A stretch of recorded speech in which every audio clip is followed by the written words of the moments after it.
morning. Thank you. Let's try that again. Good morning. On May 27th, 2016, Ms. Heard walked into a courthouse in Los Angeles, California to get a no-notice ex parte restraining order against Mr. Depp.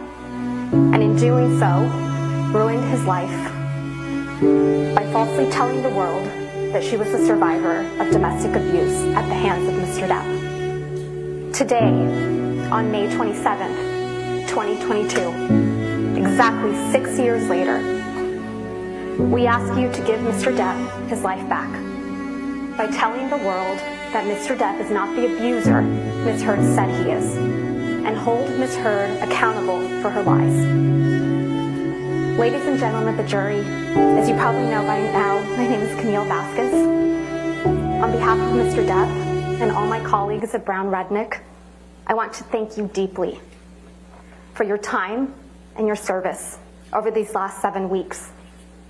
We understand that it probably has not been convenient for you to be here every day, and we are so grateful for your time and careful consideration of the evidence as you deliberate.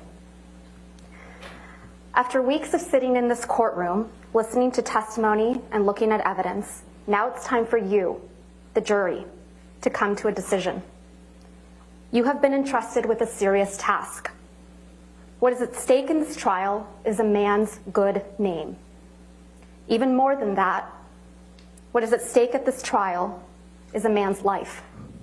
The life that he lost when he was accused of a heinous crime, and the life he could live when he is finally vindicated.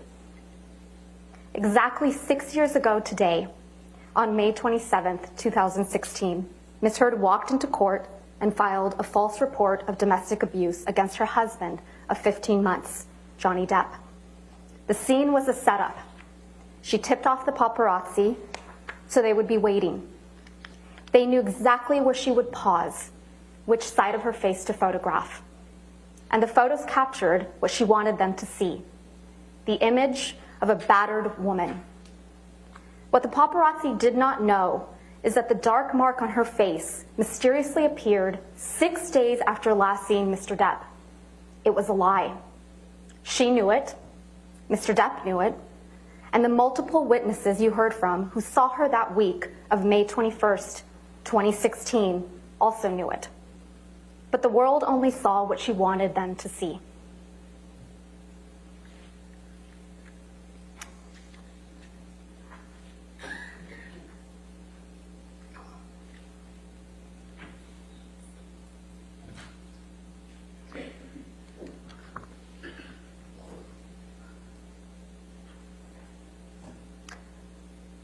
Two years later, when promoting the biggest role of her career until this trial, Ms. Heard presented herself to the world as a public figure representing domestic abuse. The headline of the op-ed featured the term sexual violence, even though she had never before accused her ex-husband of such a heinous crime. Ms. Heard and her lawyers love to remind you of how the op-ed did not mention Mr. Depp by name. But Ms. Heard made sure that there would be no mistake about who she was referring to. She inserted 2 years ago, so the world would remember the photo of a battered woman, the mark on her face, standing outside the courthouse, and they would once again see Mr. Depp as the villain, this time in full swing of the Me Too movement. But what was happening behind closed doors was quite different from what Ms. Heard presented to the world. The exact opposite, in fact. There is an abuser in this courtroom, but it is not Mr. Depp. And there is a victim of domestic abuse in this courtroom, but it is not Ms. Heard. The evidence presented at this trial has shown that Ms. Heard is in fact the abuser, and Mr. Depp the abused. As you heard from Mr. Depp and multiple other witnesses that testified under oath at this trial, Mr. Depp experienced persistent verbal, physical, and emotional abuse by Ms. Heard during their relationship. And when their relationship was over, Ms. Heard inflicted the greatest and cruelest injury of all. She publicly and falsely named Mr. Depp as the abuser.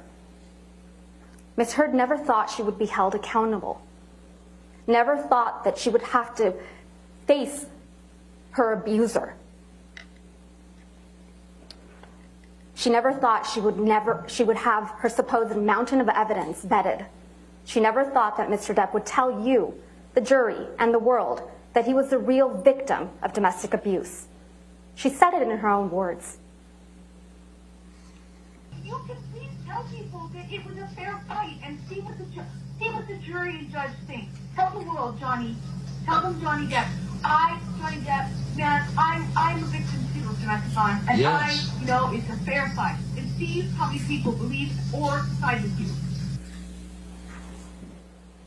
At the start of this case, Mr. Chu and I stood before you to give you our opening statements on behalf of Mr. Depp.